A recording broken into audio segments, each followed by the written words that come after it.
ஆண்டவராக இயேசு கிறிஸ்துவின் நாமத்தினாலே உங்கள் யாவருக்கும் என்னுடைய தோத்திரங்களை நான் தெரிவித்துக் கொள்கிறேன். இன்று ஒரு வசனம் பார்ப்போம். ரோமர் 8ஆம் அதிகாரம் 15வது வசனம்.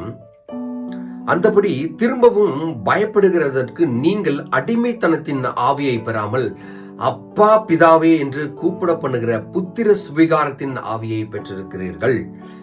அப்படியே நம்ம 17வது வசனம் வருவோம். நாம் பிள்ளைகளானால் சுதந்திரரும் ஆமே, தேவனுடைய சுதந்திரரும், கிறிஸ்துவுடனே கூட நாம் மகிமைப்படும்படிக்கு அவருடனே கூட பாடுபட்டால் அப்படியே ஆகும். நாம அவரோட பிள்ளைகளாய் இருக்கணும். நம்ம அப்பா பிதாவே என்று கூப்பிடப்படுகிற புத்திர சுவிகாரத்தின் ஆவியை நாம் உடையவர்களாக இருக்க வேண்டும் என்றால், முதல்ல புத்திர சுவிகாரத்தின் ஆவினா என்ன அப்படின்னா, உங்க அப்பா இருக்கிறாரு, உங்க அப்பா உங்கள்கிட்ட சொல்லாமே உயில் எழுதி வைக்கிறாரு. என்ன எழுதி வைக்கிறாரு?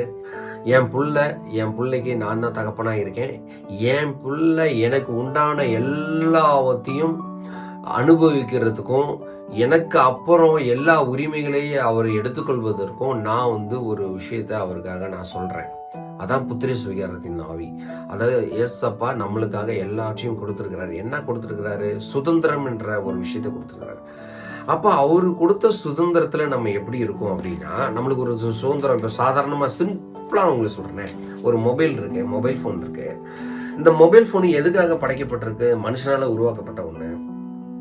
ஆனா இந்த மொபைல் போனுடைய பயன் என்ன அப்படின்னா, ஒரு ஃபோன் வந்தா அட்டன் பண்ணணும், இல்லை ஒரு ஏதாவது அதில் நெட் கனெக்ஷன் இருக்கு, கூகுள் இருக்கு, இன்னும் நம்மளுக்கு தேவையான ஆப்ஸ் எல்லாம் நம்ம ஏற்றிக்கிறோம். நம்ம அறிவை அடுத்த நிலைக்கு எடுத்துட்டு போறதுக்கு, அறிவுடனே படிக்கிறதுக்கும், படிப்புல இருக்கிற டவுட் எல்லாம் கிளியர் பண்றதுக்கும் ஒரு டூலா அது இருக்கு. நம்ம அதை எப்படி பயன்படுத்திட்டு இருக்கோம், நம்ம பார்த்துட்டு இருக்கோம்னா, தேவையில்லாத ரீல்ஸ் பார்க்கறது. நான் சென்னையில மெட்ரோ ட்ரெயின்ல நான் பயணம் பண்றேன். நான் பார்க்குறேன், என்னோட ஸ்டேஷன்ல இருந்து எக்மோர் வர்ற வரைக்கும் எல்லார் கையிலையும் மொபைல் போன். ஒருத்தர் கூட ஒருத்தர்கிட்ட பக்கத்துல இருக்கவன்ட்ட நம்ம பார்க்கல, பேசல, அவர் முகத்தை கூட நம்ம பார்க்கல. அப்ப நம்ம எந்த அளவுக்கு அடிக்ஷனா இருக்கோம்? இதுதான் நம்ம பெற்றுக்கொண்ட சுதந்திரமா? உனக்கு கொடுக்கப்பட்ட சுதந்திரம், இந்த மொபைல் போனை நீ யூஸ் பண்ணலாம். எவ்வளவு நேரம் யூஸ் பண்ணணும், அந்த சுதந்திரத்தின் அளவு என்னன்றத நாம் முதல்ல புரிஞ்சுக்கணும். அதை நம்ம புரிஞ்சுக்கிறதே கிடையாது. இரவு முழுசும் ரீல்ஸ் பார்க்கறது, இரவு முழுசும் நம்ம நேரத்தை செலவழிக்கிறது, படம் பார்க்கறது, அப்புறம் இந்த மாதிரி தேவையில்லாத காரியங்கள் எல்லாம் செய்யறது.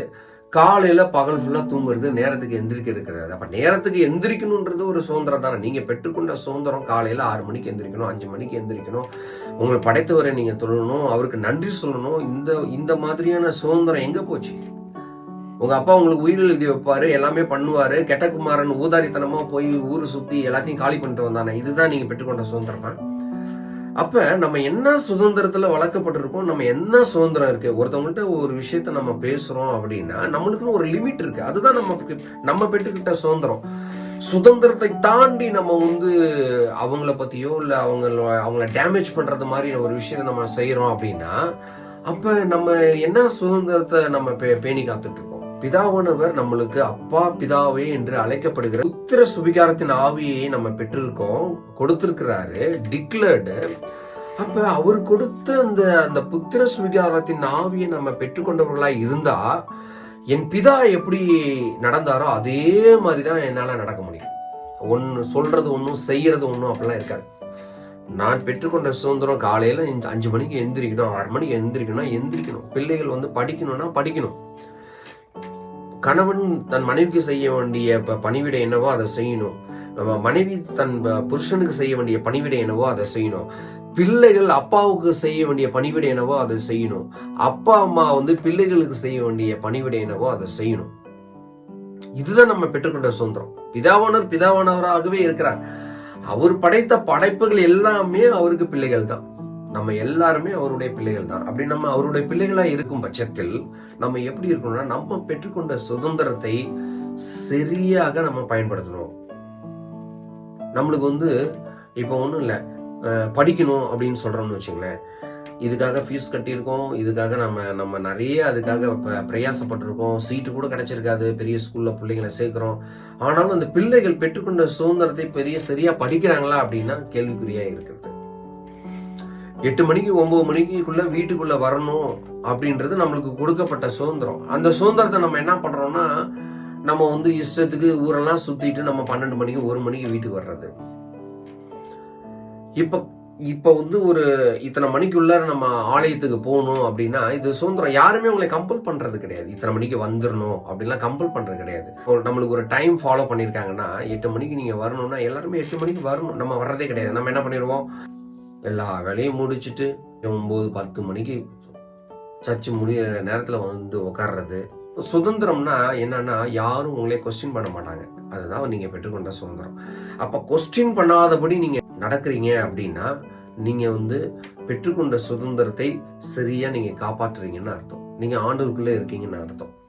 இப்போ ஒரு விஷயம், இப்போ ஒரு பைபிள் நீங்க படிக்கிறீங்க, ஒரு வசனம் படிக்கிறீங்கன்னா அந்த வசனத்தின் படி நீங்க நடக்கிறீங்க அப்படின்னா இதுதான் நீங்க பெற்றுக்கொண்ட சுதந்திரம். இந்த சுதந்திரம் என்னன்னு புரியாம நம்ம வாழ்ந்துகிட்டு இருந்தோம்னா அதுல எந்த பிரயோஜனமும் கிடையாது. ஆண்டவர் நம்மளுக்கு ஒரு சுதந்திரத்தை கொடுத்திருக்கிறார். நான் இஷ்டத்துக்கு இந்த உலகத்துல திரியலாம், எங்க வேணாலும் போகலாம், எங்க வரலான்ற சுதந்திரத்தை கொடுத்திருந்தாலும் என்னுடைய லிமிட் இதுதான் தெரிஞ்சு நீங்க என்ன பண்ணணும்னா உங்களுக்கு நீங்களே ஒரு கடிவாளத்தை நம்ம போட்டுக்கொள்ளணும். என்னைய கேட்கறதுக்கு இந்த உலகத்துல யாருமே கிடையாது. நான் இஷ்டத்துக்கு பேசுவேன், இஷ்டத்துக்கு நான் நடப்பேன், நான் இஷ்டத்துக்கு என்ன வேணாலும் செய்வேன் அப்படின்னா இது நீங்க பெற்றுக்கொண்ட சுதந்திரம் கிடையாது. உங்க சுதந்திரத்தை நீங்க வேஸ்ட் பண்ணிட்டீங்க. உங்களுக்கு எழுதி வச்ச உங்க அப்பா உங்களுக்கு எழுதி வச்ச சொத்தை நீங்க வேஸ்ட் பண்ணிட்டீங்க, விரயம் பண்ணிட்டீங்க. இந்த கெட்டகுமாரன் கதையில பாத்தீங்கன்னா அப்பா வந்து 2 பிள்ளைகளையும் ஒரே மாதிரி வளர்க்குறாரு. சின்ன வயசுல இருந்து சொல்லி கொடுக்குறாரு.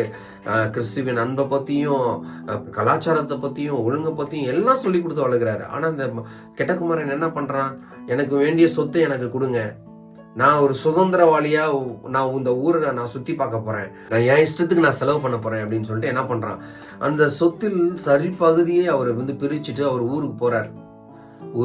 அவர் செய்யாத அநியாயம் இல்லை, அக்கிரமம் கிடையாது. இந்த உலகத்துலயும் நம்ம அப்படிதான் செஞ்சுட்டு இருக்கோம்.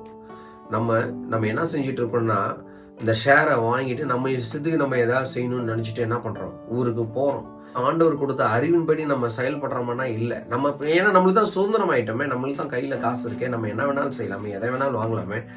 அப்ப என்ன பண்றாரு கெட்டகுமாரன் போய் அவர் வந்து எல்லாவற்றையும் இழந்து அவரு அப்பா கொடுத்த எல்லா சொத்தையும் இழந்து பன்றிகள் சாப்பிடுற அந்த தீவனத்தை போய் எனக்கு வேலை கொடுங்கன்னு கேட்டு அந்த பன்றிகள் சாப்பிடுற அந்த தீவனத்தை சாப்பிடுறாரு.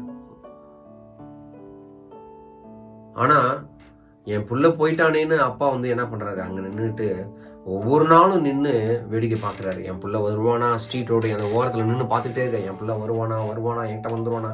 நம்மளை படைத்தவ பிதாவானவர் கூட ஏசப்பா கூட என்ன பண்றாரு, நம்மளுக்காக நின்னுக்கிறாரு. பிள்ளைக்கு நான் சுதந்திரத்தை கொடுத்துட்டேன், நான் பிள்ளைய நான் வந்து வளர்த்துட்டேன், என் பிள்ளைக்கு கண் கை கால் எல்லாத்தையும் நான் சரியா கொடுத்துட்டேன், ஒரு ஊனமில்லாத ஒரு பிள்ளையா நான் பெற்றெடுத்து இந்த உலகத்துல நான் அவனை விட்டுருக்கேன். ஆனாலும் என் பிள்ளை அவன் பெற்றுக்கொண்ட சுதந்திரத்தை ஒழுங்கா பயன்படுத்தினான்னு ரொம்ப துக்கத்தோட இருக்கிறாரு. தன் தகப்பன் வந்து நின்றுகிட்டே இருக்கிறாரு வெளியில. போனவன் வருவான்ட்டு எப்படியோ யாரோ சொன்ன செய்தி, அப்பா உனக்காக வெயிட் பண்றாருப்பா போப்பா அப்படின்னு. எங்க அப்பா என்னை ஏத்துக்கொள்வாரா என்னன்னே தெரியல. அவன் வந்து ரொம்ப மனம் திருந்திய மைந்தனா என்ன பண்றான், திரும்பி அப்பாட்ட வரான். அப்பாட்ட வந்து அப்பா நான் இப்படி செஞ்சிட்டேன்ப்பா. பரவாயில்லப்பா, நான் தான் உன்னுடைய அப்பா, நான் வந்து உன்னை மன்னிச்சிட்டேன், நீ வா நான் உன்னை ஏத்துக்கிறேன் அப்படின்றான். அவர் அண்ணன் சொல்றான், அப்பா நான் உங்க கூடயே இருந்தேனப்பா, எல்லாத்தையும் செஞ்சேனேப்பா, ஆனாலும் எனக்கு கொடுக்க வேண்டிய அந்த இதை நீங்க கொடுக்கலையா தம்பி, நீ என் கூடயே இருந்தப்பா, ஆனாலும் இவன் தான் கெட்டு போய் மறுபடியும் வந்திருக்கான், இவனை நான் சேர்த்துக்கிறேன்ப்பான்னு மறுபடியும் உங்களைய சேர்த்துக்கிறார். நீ சுதந்திரத்தை இழந்தாலும் ஆண்டவர் மறுபடியுமாய் ஒன்று சேர்க்கிற ஒரு ஆண்டவராகவே இருக்கிறார். அதனால நம்ம பெற்றுக்கொண்ட சுதந்திரம் என்னன்னு, நம்மளுடைய லிமிட் என்னன்னு தெரிஞ்சு அதன்படி நம்ம இந்த வாழ்க்கையில வாழ்வோம். ஏதோ தோணுன்னு வாழ வேணாம். டெய்லியும் சத்தியம் நம்மளுக்கு அறிவிக்கப்படுகிறது. எத்தனையோ பிரசங்கியார்கள் நம்ம சத்தியத்தை நம்ம வந்து கேட்டிருக்கோம், திருச்சபையில கேட்டிருக்கோம், இப்போ பக்கத்துல உங்களை விட மூத்தவர்கள் சொல்லி நம்ம கேட்டிருக்கோம். ஆனாலும் நம் காது அடைக்கப்பட்டிருக்கு அப்படின்னா இந்த காதுல இருக்கிற இந்த பஞ்சை எடுக்கணும். நான் கண்டும் காணாதவராகவும் கேட்டும் கேளாதவருமாக இருக்கிறேன்னு சொல்லியிருக்கிறார். இப்படியே நம்ம வாழ்க்கையில நம்ம சுதந்திரத்தை வீணடிச்சுட்டு இருந்தோம்னா ஆண்டவர் நம்மளை ஒரு நாள் கைவிட்டுருவாரு. கைவிட்ட பிறகு அதுக்கப்புறம் ஐயோ என்னை நீங்க காப்பாத்தாம போயிட்டீங்களா, நீங்களாம் ஆண்டவரா, அப்பா பிதாவின்னு கூப்பிடுற அந்த புத்திர சுவிகாரத்தின் ஆவி எங்களுக்கு கொடுத்திருக்கிறீர், அந்த ஒரு இதை எங்களுக்கு கிஃப்டை எங்களுக்கு கொடுத்துருக்கிறேன், இப்போ வந்து நீங்கள் எங்களுக்கு செவி மடுத்தீங்கன்னா என்ன அர்த்தம் அப்படின்னு நீங்கள் கேட்டிங்கன்னா ஆண்டவர் வந்து ரொம்ப கோவப்படுவார். நான் ஒரே ஒரு வசனத்தை நான் உங்களுக்கு சொல்கிறேன், ஏற்கனவே நான் படித்ததுதான். ரோமர் 9ஆம் அதிகாரம் 13வது வசனம் பார்த்தீங்கன்னா, அப்படியே யாக்கோப்பை சிநேகித்து ஏசாவை வெறுத்தேன் என்றும் எழுதியிருக்கிறது. ஆகையால் நாம் என்ன சொல்வோம்? தேவனிடத்தில் நாம் என்ன பண்றோம்னா, ஆண்டவர்கிட்ட நம்ம ஒரு கேள்வியை கேட்டுட்டு இருக்கோம். அப்படியே யாக்கோப்பை சிநேகித்து ஏசாவை வெறுத்தேன் என்று எழுதியிருக்கிறது. ஆகையால் நாம் என்ன சொல்வோம்? தேவனிடத்தில் அநீதி உண்டென்று சொல்லலாமோ, சொல்லக்கூடாதோ? ஏன் இப்படி பண்றாரு? யாக்கோபை சிநேகிக்கிறாரு, அவன் அண்ணன் ஏசாவை வெறுக்கிறாரு. ஆனா நம்மளுக்கு ஒரு கொஸ்டின் கிளம்புது. என்ன கொஸ்டின்? ஏன் ஆண்டவர் இப்படி செஞ்சாரு? எல்லாரையும் நேசிக்கக்கூடியவராதாங்க அவர் இருக்கணும், படைத்தவர் தானே. ஏன் அவர் நேசிக்கிறத விட்டுட்டாரு? அவன் நீ பெற்றுக்கொண்ட சுதந்திரத்தை விட்ட, நீ சுதந்திரவாளியா இருந்த. யாக்கோபு உட்கார்ந்து இருக்கிறாரு, சாப்பாடு செய்யறாரு. சாப்பாடு செஞ்சிட்டு இருக்கிற சாப்பாட்டை வந்து இவன் பசியா எங்கேயோ ஊரை சுத்திட்டு வந்திருக்கான் ஏசா. அந்த ஆசீர்வாதத்தை, அவங்க அப்பா கொடுக்கிற ஆசீர்வாதத்தை வித்து போடுறான், சாப்பாட்டுக்காக வித்து போடுறான். நம்ம இந்த சொற்பமான காரியங்களுக்காக நம்ம பெற்றுக்கொண்ட சுதந்திரத்தை நம்ம இப்படி பண்ணலாமா, வேஸ்ட் பண்ணலாமா? அப்ப ஆண்டவருக்குள்ள நம்ம எப்படி இருக்கணும்? அவர் மோசேவை நோக்கி, எவன் மேல் இரக்கமாயிருக்க சித்தமாயிருப்பேனோ அவன் மேல் இரக்கமாயிருப்பேன், எவன் மேல் உருக்கமாயிருக்க சித்தமாயிருப்பேனோ அவன் மேல் உருக்கமாயிருப்பேன் என்றார். கர்த்தர் சொல்றாரு இத. ஆண்டவரே, இவ்வளவு பேர், இத்தனை பேர் எல்லாம் அநியாயம் செஞ்சுட்டு இருக்காங்களே, அக்கிரமம் செஞ்சுட்டு இருக்காங்களே, எப்படி ஆண்டவரே அப்படின்னா, தம்பி, நான் உன்னை நேசிக்கணும்னு முடிவு பண்ணிட்டேன்னா உன்னை நான் நேசிப்பேன், நான் உன்னை அழிக்கணும்னு முடிவு பண்ணிட்டேன்னா உன்னை அழிப்பேன் என்று ஆண்டவர் தெளிவா சொல்றாரு. இந்த ரெட்ட வேஷம், மாய்மால வேஷம்லாம் நம்ம மனுஷனை வேணா ஏமாத்திட்டு இருக்கலாம், ஆனா ஆண்டவரை நீங்க ஏமாத்த முடியாது. ஆண்டவர் உங்களுடைய இருதயத்தை அறிகிறவர்.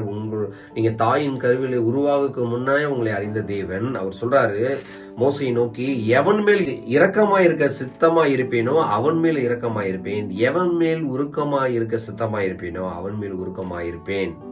பெற்றுக்கொண்ட சுதந்திரத்தை நம்ம சரியா அதன்படி வாழ்ந்தோம், வசனத்தின்படி வாழ்ந்தோம் அப்படின்னா ஆண்டவர் உங்கள் மேல் இரக்கமாயிருப்பார், உருக்கமாயிருப்பார். என் மேல் இரக்கமாயிருப்பார், என் மேல் உருக்கமாயிருப்பார். நான் வழி தப்பி நான் போனேன் அப்படின்னா ஆண்டவர் அடிச்சிடுவார். அப்போ உங்க சுதந்திரம் என்ன என்பதை தெரிந்து கொண்டு அதன்படி நடக்கிறது உங்களுக்கு ஆண்டவர் சொல்ற பிரதான கட்டளையா இருக்கிறது. நம்ம அவர் கொடுத்த சுதந்திரத்துல நிலைத்திருப்போம், அவரோடு வாழ்வோம், அவரோடு இசைந்திருப்போம், அவர் சொல்படி நடப்போம். சொல்லும் செயலும் சிந்தனையும் ஒரே மாதிரி இருந்துச்சுன்னா ஆண்டவருக்குள்ள நம்ம இருக்கோம்னு அர்த்தம். சொல்றது ஒண்ணு, செய்யறது ஒண்ணு, கேட்கிற வசனம் ஒண்ணு, நான் கேட்டுட்டு அதன்படி நடக்காம நம்ம ஏதோ ஒன்று பண்ணிட்டு இருக்கோம் அப்படின்னா நம்ம ஆண்டவர்கிட்ட விலகி போயிட்டு இருக்கோம் தான் அர்த்தம். அவர் பட்ட பாடுகளை நாமும் படுவோம். ஓகேங்களா? கிறிஸ்துவின் நிமித்தம் எவன் துன்பப்படுகிறானோ நான் அவனை ஆசீர்வதிப்பேன்னு சொல்லியிருக்கிறாரு. நம்ம சத்தியத்தை சொல்லுவோம். காது உள்ளவன் கேட்கட்டும், காது இல்லாதவன் வந்து பரவாயில்ல, இன்னும் அநியாயம் செய்கிறவன் அநியாயம் செய்யட்டும், இன்னும் அக்கிரமம் செய்கிறவன் இன்னும் அக்கிரமம் செய்யட்டும். நீங்க நன்மை செய்யறீங்களா, இன்னும் நன்மை செய்யுங்க, அதுக்கு உண்டான ஆசீர்வாதத்தை நான் உங்களுக்கு கொடுப்பேன்னு ஆண்டவர் சொல்லியிருக்கிறார். அதன்படி நம்ம புத்திர சுவிகாரத்தை பெற்ற பிள்ளைகளாய், அப்பா பிதாவே என்று அழைக்கிற ஒரு பிள்ளைகளாய் நாம் இனி வருகிற காலங்களில் நடப்போம். நம்மளுக்கு தகப்பன் இருக்கிறார். நம்ம யாரோ பெற்ற பிள்ளைகள் இல்லை, நம்மளுடைய ஆண்டவர் நம்மளை காத்து வழி நடத்துவார். நாம் அவரோடு இருப்போம், அவர் சொற்படி நடப்போம். கர்த்தர் தாமே நம் அனைவரையும் ஆசீர்வதித்து காப்பாராங்க. ஆமென்.